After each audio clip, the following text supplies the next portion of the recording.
बांकीपुर में प्रशांत किशोर ने किया सबको हैरान। बीजेपी अध्यक्ष वाली सीट पर ही किया कब्जा। बीजेपी के राष्ट्रीय अध्यक्ष नितिन नवीन नहीं बचा पाए अपनी सीट।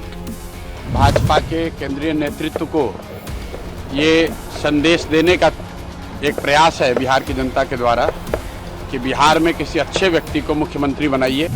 भाजपा के लिए खतरे की घंटी। तेज प्रताप यादव ने बनाया मजाक। अपने ही गढ़ में कैसे हार गई बीजेपी। प्रशांत किशोर ने भाजपा का 30 साल पुराना किला ध्वस्त कर दिया है। शुरुआत से ही जनसुराज के संस्थापक प्रशांत किशोर ने बढ़त बनाई और अंत तक बनाए ही रखी। भाजपा के लिए ये सीट नाक का सवाल थी। भाजपा के राष्ट्रीय अध्यक्ष बने नितिन नवीन का गढ़ थी, लेकिन प्रशांत किशोर ने भाजपा का सबसे मजबूत किला ही गिरा दिया। इस सीट पर जीतकर प्रशांत किशोर ने अब तेजस्वी यादव के साथ सम्राट चौधरी के लिए भी बहुत बड़ी मुश्किल खड़ी कर दी है। भाजपा ने जीत के दावे किए थे, लेकिन ज्यादा घमंड ही उसे ले डूबा। प्रशांत किशोर की इस जीत ने बिहार में नई हवा को जन्म दे दिया है। भाजपा ने पहले एक आम कार्यकर्ता को उम्मीदवार बनाया और बाद में उसे बदलकर नीरज सिन्हा को चुनावी मैदान में उतार दिया। भाजपा को यकीन था कि कोई भी उम्मीदवार इस सीट पर कब्जा कर लेगा, मगर उसे सबसे बड़ा झटका लगा है, क्योंकि ये सीट भाजपा के राष्ट्रीय अध्यक्ष नितिन नवीन की सीट थी। मुकाबला बीजेपी, जनसुराज और आरजेडी के बीच था, जिसमें सबको पछाड़ते हुए प्रशांत किशोर की जनसुराज पार्टी ने जीत दर्ज कर ली। प्रशांत किशोर की आंधी को देखकर तेज प्रताप यादव ने बीजेपी के राष्ट्रीय अध्यक्ष नितिन नवीन की पारंपरिक सीट को लेकर तंज कसा है। तेज प्रताप यादव ने सोशल मीडिया पर पोस्ट करके बांकीपुर विधानसभा में बड़े उलटफेर की संभावना को बड़ा राजनीतिक संदेश बताया है। तेज प्रताप ने कहा कि भाजपा के राष्ट्रीय अध्यक्ष नितिन नवीन जी भी अपनी ही विधानसभा सीट नहीं बचा पाए। 6 महीने पहले जो पार्टी 51,000 वोटों से जीती थी, उसे प्रशांत किशोर ने 1000 मतों से हरा दिया। भाजपा की हार की बड़ी वजह भरत तिवारी एनकाउंटर भी रहा। प्रशांत किशोर खुद भरत तिवारी के परिवार से मिले थे और महापंचायत में भी हिस्सा लिया था।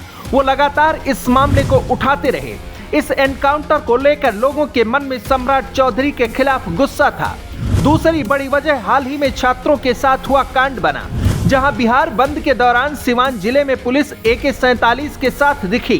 दावा किया गया कि छात्रों पर AK-47 से फायरिंग हुई, जिसमें 3 युवक गंभीर रूप से घायल हो गए। इस कांड के बाद लोगों का गुस्सा और बढ़ गया। सोशल मीडिया पर लोग इसे जंगल राज बताने लगे। कहीं ना कहीं इन मामलों का असर भी इस चुनाव में पड़ा और उसका नतीजा अब देखने को मिल रहा है। पीके हाईली एजुकेटेड नेताओं में से एक हैं, जिन्होंने राजनीति ज्वाइन करने से पहले अलग अलग फील्ड में काम किया है। वह संयुक्त राष्ट्र के फंडेड कार्यक्रमों में भी कई सालों तक पब्लिक हेल्थ एक्सपर्ट के रूप में काम कर चुके हैं। पीके ने लखनऊ यूनिवर्सिटी से BBA और हैदराबाद के ASCI से MHA में पोस्ट ग्रेजुएशन कंप्लीट किया। साल 2010 में पीके ने फ्रेंच भाषा सीखने के लिए फ्रांस के कैविलाम विची में एडमिशन लिया। उन्होंने कई साल तक UN के फंडेड प्रोग्राम में काम किया। बाद में उन्होंने राजनीतिक दलों के लिए कंसल्टिंग एजेंसी शुरू की और कई राजनीतिक दलों के लिए काम किया। बांकीपुर जीतकर पीके ने सम्राट चौधरी और तेजस्वी यादव के सामने एक बड़ी चुनौती खड़ी कर दी है। साथ ही बिहार की जनता ने भी बता दिया कि अब बिहार पहले वाला बिहार नहीं रहा। बिहार बदला है और बदले बिहार को नई राजनीति पसंद आ रही है। प्रशांत किशोर को ब्राह्मण होने की वजह से राजनीतिक पार्टियां टारगेट करती ही हैं, लेकिन इस बार प्रशांत किशोर की जीत ने बता दिया कि सवर्ण नहीं, बल्कि OBC और मुस्लिम दलित वोट भी कुछ हद तक उनके साथ है। पीके की इस जीत पर आप क्या कहेंगे, कमेंट में बता सकते हैं।